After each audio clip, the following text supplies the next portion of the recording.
नमस्कार बच्चों, कैसे हो? ठीक हो ना?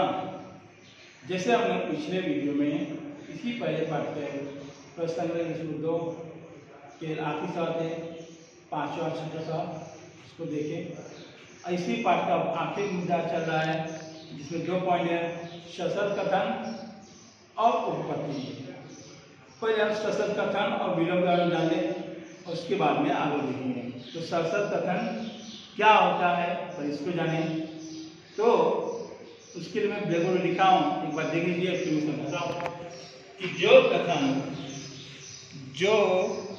कथन यदि और तो के रूप में लिखा गया होगा, यानी जो कथन यदि और तो के रूप में लिखे जाते हैं उन्हें सशर्त कथन कहते हैं। यानी ध्यान दीजिए, आपको बोला जा रहा है कि कथन यानी वाक्य, यानी जो कथन यदि और तो के रूप में लिखे जाते हैं उन्हें सशर्त कथन कहते हैं। अब सशर्त कथन के बारे में जान लें। आइए देखते हैं कि सशर्त कथनों में यदि, ये शब्द का ध्यान रखना है आपको कि सशर्त कथन जब लिखे जाए तो यदि कहाँ लगेगा, तो यदि वहां लगेगा कि यदि से आरंभ होने वाले कथन को पूर्वार्ध कहते हैं। जो भी कथन यदि से शुरुआत होगा यानी आरंभ होगा, उस कथन को पूर्वार्ध कहते हैं। और तो से आरंभ होने वाले कथन को उत्तरार्ध कहते हैं। इधर आपका उत्तरार्ध कहते हैं, यानी यदि से जो शुरू होगा कथन उसे पूर्वार्ध, और जो तो से कथन शुरू होगा उसे उत्तरार्ध कहते हैं। क्लियर? अब इसके आगे हमने एक उदाहरण ले लिया है। उदाहरण देख लीजिए आपके सामने कि समचतुर्भुज के विकर्ण परस्पर लंब समद्विभाजक होते हैं। ये हो गया है आपका कथन। अब इसको मुझे सशर्त कथन का रूप देना है, और सशर्त कथन के लिए हमने आपको समझा दिया कौन से 2 शब्द आएंगे उसमें, यदि और तो। यानी जब यदि से शुरुआत करेंगे तो उस कथन को करते हैं पूर्वार्ध, और तो से शुरुआत करने वाले कथन को उत्तरार्ध करते हैं।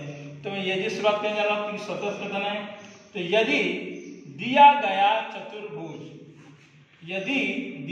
चतुर्भुज समचतुर्भुज हो तो उसके विकर्ण परस्पर लंब समद्विभाजक होते हैं। क्लियर हो गए? एक बार समझ लीजिए कैसे लिखना है। यदि दिया गया चतुर्भुज समचतुर्भुज हो तो उसके विकर्ण परस्पर लंब समद्विभाजक होते हैं। अब इसका हम सीखने जा रहे हैं विलोम। किसका? सशर्त कथन का। तो विलोम क्या होता है जान लीजिए। ये आपका विलोम है, यहाँ लिखा हूं विलोम, यानी अंग्रेजी में इसको कन्वर्स।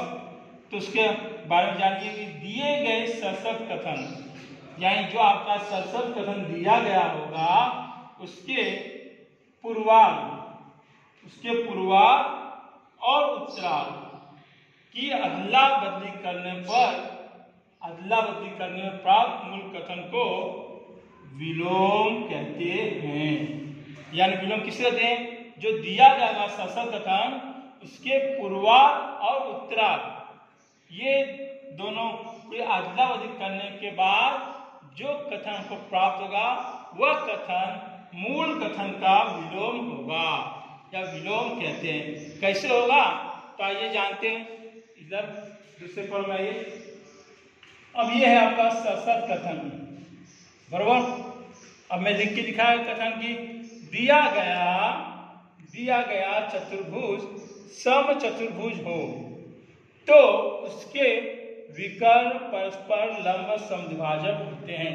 सशर्त कथन क्यों है? क्योंकि इसमें यदि और तो का प्रयोग किया गया है, इसलिए सशर्त कथन है। यदि दिया गया चतुर्भुज समचतुर्भुज हो तो उसके विकर्ण परस्पर लंब समद्विभाजक होते हैं। अब इसी कथन का हमको विलोम करना है। ये यदि शुरुआत में कौन सा कथन हो गया है? पूर्वार्ध। सशर्त कथन का पूर्वार्ध है, और जब तो से शुरू किए हैं तो उसी सशर्त कथन का ये उत्तरार्ध है।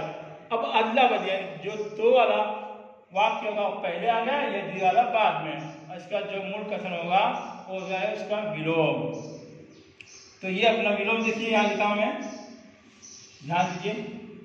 तो मैं इनका उत्तरार्ध पहले लिखने जा रहा हूं विलोम में। यदि किसी चतुर्भुज के विकर्ण परस्पर लंब समद्विभाजक हो तो वह चतुर्भुज समचतुर्भुज होता है। आई बात समझ में? इस कथन का ये विलोम हो गया, क्योंकि पहले इसमें यदि इसका दिया गया चतुर्भुज कैसा है, समचतुर्भुज, और बाद तो से लिखे उसके विकर्ण परस्पर लंब समद्विभाजक। तो विलोम में क्या करते हमने अदला बदली, यानी जो तो वाले वाक्य थे जो उत्तरार्ध थे उसको पहले दिए, जो पूर्वार्ध थे बाद में। तो ये लिख गया यदि किसी चतुर्भुज के विकर्ण परस्पर लंब समद्विभाजक हो तो वह चतुर्भुज समचतुर्भुज होता है। यहाँ तक बात आपको क्लियर हुई। अब इसी आधारित हमको प्रश्न संग्रह 103 के सवाल हल करेंगे। प्रश्न संग्रह 103 इसमें दिया गया पहला प्रश्न देखिए, निम्नलिखित कथनों को यदि तो के रूप में लिखिए। यानी जो कथन दिया गया है उस कथन को यदि तो यानी सशर्त कथन के रूप में लिखना है। अब कैसे लिखना है देखिए, पहला सवाल दिया है आपके सामने कि समांतर चतुर्भुज के सम्मुख कोण सर्वांगसम होते हैं। तो यदि अब तो के जब रूप में लिखेंगे तो हम कैसे लिखेंगे, यदि दिया गया चतुर्भुज समांतर चतुर्भुज हो तो उसके विकर्ण या उसके सम्मुख कोण सर्वांगसम होते हैं। यानी यदि और तो दोनों का प्रयोग किया, कैसा कथन होगा ये आपका सशर्त कथन, और उसे मैं लिख के दिखा रहा हूं। देखिए, यदि दिया गया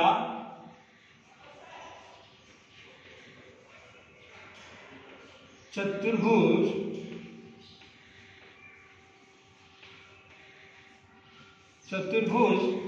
कैसा हो, समांतर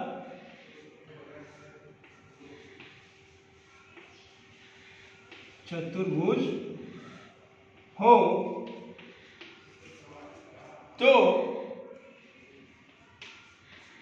तो उसके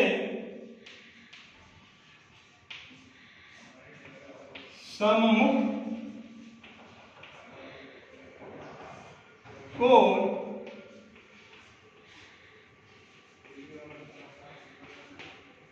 सर्वांगसम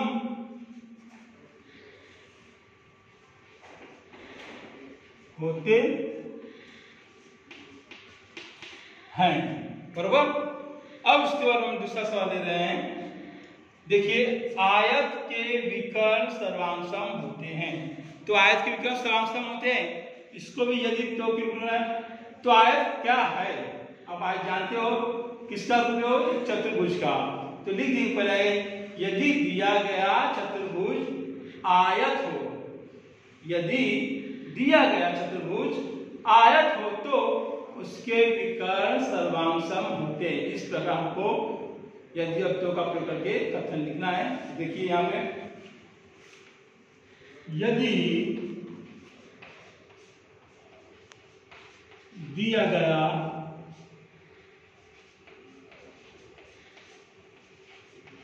चतुर्भुज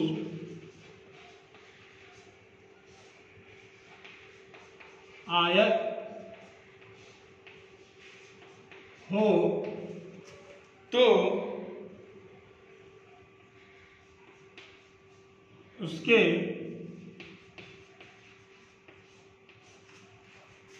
विकर्ण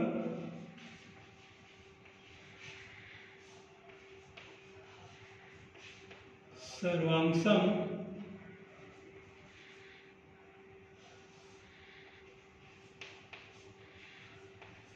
होते हैं। हो गया, यदि दिया चतुर्भुज आयत हो तो उसके विकर्ण सर्वांगसम होते हैं। ये हो गया आपका यदि और तो के रूप में कथन किस प्रकार लिखना है, यानी सशर्त कथन किस प्रकार लिखना, उसके बारे में जानकारी दिया। अब इसके आगे विलोम। तो विलोम का प्रश्न देखिए, प्रश्न क्रमांक 2 कि नीचे दिए गए कथनों के विलोम लिखिए। तो इसमें पहला कथन है कि दो समांतर रेखाएं तथा उनकी तिर्य रेखा दी गई हो तो एकांतर कोण सर्वांगसम होते हैं। तो कैसे, तो देखिए, अब दो रेखाएं, दो रेखाएं तथा उनकी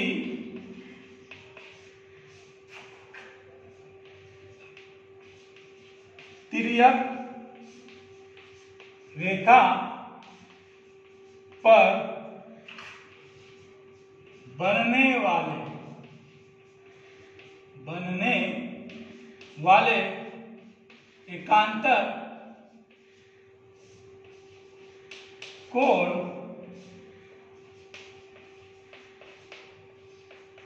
सर्वांगसम हो तो वे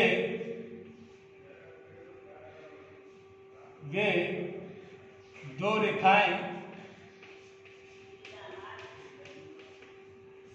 समांतर होती हैं। साफ समझना है आपको। बोला गया जैसा कि दो समांतर रेखा की तिर्यका दी गई हो तो एकांतर कोण समते हैं। तो हमको विलोम करना था, विलोम के हमने लिखा कि दो रेखाएं तथा उनकी तिर्यक रेखा पर बनने वाले एकांतर कोण सर्वांगसम हो तो वे दो रेखाएं समांतर होती है। इस प्रकार हमको विलोम लिखना था, हमने लिख के दिखाया। अब दूसरा सवाल है आपके सामने कि आयत के विकर्ण सर्वांगसम होते हैं, तो हमको उसको विलोम लिखना है। तो पहले लिख लेंगे यदि किसी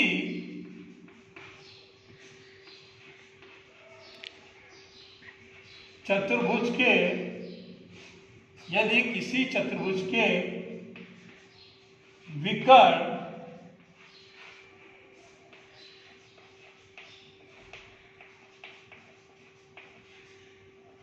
सर्वांगसम हो तो वह चतुर्भुज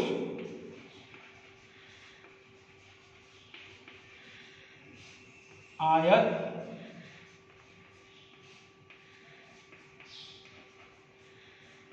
होता है। बराबर कि आयत के विकर्ण सर्वांगसम हो तो हमने पहले क्वेश्चन दिया विकर्ण के बारे में, यानी उत्तरार्ध पहले दिया है। यदि किसी चतुर्भुज के विकर्ण सर्वांगसम हो तो वह चतुर्भुज आयत होता है। तो बच्चे हमने देखा 1.3 के सशक्त कथन और किस प्रकार उसका विलोम लिखते हैं। इसी पाठ का है अगला यानी लास्ट हिस्सा है उपपत्ति। अब उपपत्ति क्या है इसके बारे में मैं आपको समझा दूं कि ब्लैक में लिखा है, कथन पढ़े देखिए। उपपत्ति यानी अंग्रेजी में बोलते हैं प्रूफ। यदि कोई गुणधर्म यदि तर्क संगत के रूप में सिद्ध होता है तो वह गुणधर्म सत्य मानता है और इसके लिए किए गए तर्क संगत विन्यास को उस गुणधर्म की अर्थात प्रमेय की उपपत्ति कहते हैं। यानी कोई भी गुणधर्म ले लिए, जिससे हमने ले लिया कि आयत के विकर्ण सर्वांगसम होते हैं, ये आयत का गुणधर्म है। अब कैसे सर्वांगसम होते हैं उसको बताना है। जिस प्रकार हम उसको करके दिखाएंगे या हल करके दिखाएंगे वो उस गुणधर्म की उपपत्ति कहलाती है। उसी में मैं एक छोटा सा प्रमेय लिया हूं, देखिए सामने कथन कि परस्पर प्रतिच्छेदित करने वाली दो रेखाओं द्वारा निर्मित शीर्षाभिमुख कोण के महासमांतर। ये गुणधर्म है जो आप लोग पहले से पढ़ते आ रहे हो कि जैसे आपने कक्षा 5वीं 6वीं 7वीं 8वीं और 9वीं में आप आई हो, तो उसी में हम लोग पढ़ते आ रहे हैं कि रेखिक कोण का माप 180 बनता है और शीर्षाभिमुख कोण सदैव सर्वांगसम होते हैं। उसी का एक गुणधर्म लिया हूं कि परस्पर प्रतिच्छेदित करने वाली दो रेखाएं द्वारा निर्मित शीर्षाभिमुख कोणों के माप समान होते हैं। देखिए अब दो रेखाएं खींच रहा हूं जो जिसको प्रतिच्छेदित करेंगी। एक हमने ये खींच दिया, ये रेखा हुई, परफेक्ट। और दूसरी रेखा देखिए,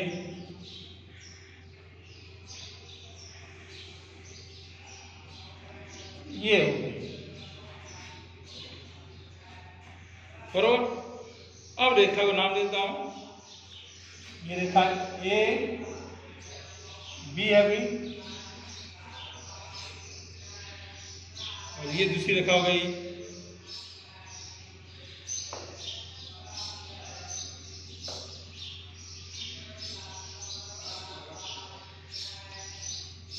सी डी। अब ये दोनों रेखा जिसको काट रहे हैं कहां पर, इस बिंदु पे, इसको नाम दे देंगे हम लोग ओ।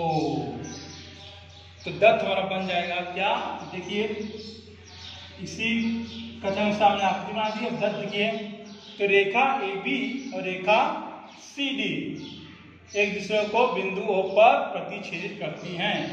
तो लिखेंगे रेखा ए बी तथा रेखा सी डी परस्पर बिंदु ओ पर प्रतिच्छेदित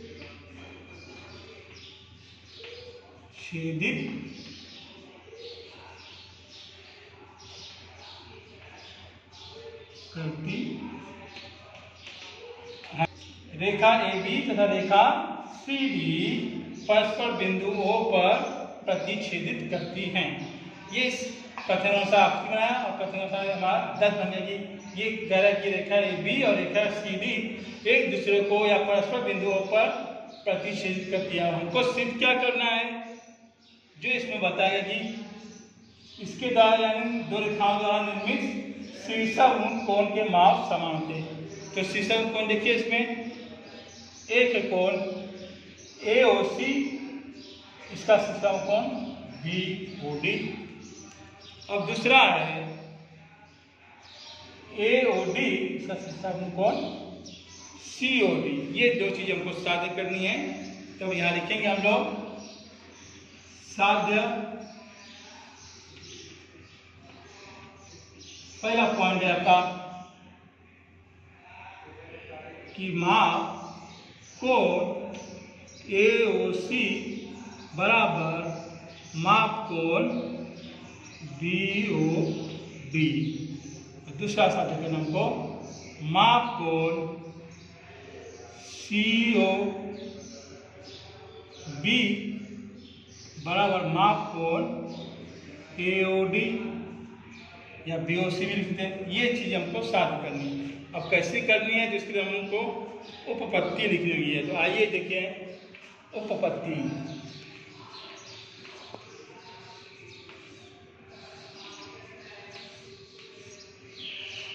अब उपपत्ति में पहला पॉइंट, अब यहाँ पे आइए, आकृति जाओ। अब आकृति में आइए, देखिए इधर कोण AOC यानी ये कोण AOC और कोण BOC यानी कोण BOC, जब ये दोनों कोण मिला देंगे तो कैसे कोण बन गया आपके, रेखीय युगल कोण, जिसका माप होता है 180 अंश। तो लिखेंगे यहाँ पहला पॉइंट कि माप कोण AOC प्लस माप कोण BOC बराबर 180 अंश। ऐसा क्यों, ये कैसे कोण बन रहे हैं, कारण लिख देंगे आप, रेखीय युगल कोण, यानी इसको दे देंगे हम लोग कथन नंबर ए। अब दूसरा पॉइंट देखिए, दूसरा पॉइंट फिर यहाँ आइए ध्यान दीजिए कि कोण BOC यानी ये कोण BOC और कोण BOD, अगर ये दोनों कोण मिल जाएं तो ये भी दोनों कोण कैसे कोण बन रहे हैं, रेखीय कोण हैं। ये कोण BOC और कोण BOD दोनों कोणों के मापों का योगफल 180 अंश होगा। और ये दोनों कोण कैसे दिखाई दे रहे हैं, तो तो बिल्कुल आपके रेखिक और कोण की तरह दिखाई दे रहे हैं। तो आइए दूसरा पॉइंट लिख लीजिए कि माप कोण BOC प्लस माप कोण BOD, माप कोण BOD बराबर 180 अंश। ऐसा क्यों? सेम कारण है कि ये दोनों कोण रेखिक और कोण बना रहे हैं, तो रेखिक युगल कोण बना रहे हैं। इसको हमने दे दिया कथन नंबर 2। अब देखिए कथन 1 और कथन 2 को, दोनों में देखिए जो एक चीज समान होगी कि दोनों का ही बायां पक्ष, यहाँ पे भी 180 है, यहाँ पे भी 180। जब दोनों का बायां पक्ष समान, दाहिना पक्ष समान हो तो बायां पक्ष समान होगा कि दाहिने पक्ष में 180 अंश से इधर भी 180। तो कथन 1 और 2 से अब तीसरा पॉइंट आएगा आपका कथन 1 तथा 2 से क्या हो जाएगा? देखिए यहां लिखने जा रहा हूं कि माप कोण AOC प्लस माप कोण BOC बराबर माप कोण BOC प्लस माप कोण BOD। अब देखिए यहाँ पे माप कोण AOC और माप कोण धन प्लस माप कोण BOC बराबर माप कोण BOC प्लस माप कोण BOD। अब दोनों ही पक्ष देखो, ये आपका दाहिना पक्ष है, ये बायां पक्ष, कुछ समान है तो समान आपको दिखाई देगा कि माप कोण BOC दोनों ही समान है। और जब समान है तो दोनों कट गए और बचा क्या आपका? बच गया आपका माप कोण AOC बराबर माप कोण BOD। जो आपका पहला साध्य था, देखिए यहाँ पर यही था कि माप कोण AOC किसके बराबर होगा? माप कोण BOD का। तो हमने ये यहाँ पर करके दिखा दिया, माप कोण AOC बराबर माप कोण BOD। उसी प्रकार यानी इसी प्रकार हम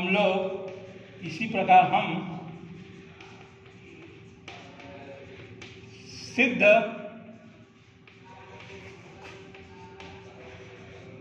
कर सकते हैं। क्या कर सकते हैं? तो माप कोण BOC बराबर माप कोण AOD। ये आपका प्रमेय पूरा हो गया। इस प्रकार हम लोग उत्पत्ति लिखते हैं, ये आपको समझा दिया गया। इसी पर आधारित आपको एक छोटा सा गृहकार्य भी दिया। देखिए नीचे गृहकार्य है आपका। गृहकार्य यह है कि प्रत्येक प्रश्न संग्रह 1 के प्रश्न क्रमांक 7 तथा 8 के प्रश्नों के उत्तर लिख के आपको दिखाना है। ये आपका था गृह कार्य। अब उम्मीद करा आपको कि आप समझोगे, नहीं समझे तो बार बार वीडियो देखने का प्रयास करें, देखने के बाद आप जरूर समझ आया। आज हमने आपको 2 चीजें समझाई, एक था सशर्त कथन और उसका विलोम, और दूसरा था उत्पत्ति कैसे लिखते हैं। जो कोई भी गुणधर्म का उपयोग करके उसको जानना है कि हाँ भाई ये गुणधर्म बिल्कुल सही है, तो उसको सिद्ध करते हैं हम लोग 10 साध्य उत्पत्ति के माध्यम से पता लगाए। इसी के साथ मेरा ये वीडियो आपके सामने खत्म करने जा रहा हूँ। अगले वीडियो में तो मिलेंगे, तब तक के लिए धन्यवाद, नमस्कार जी।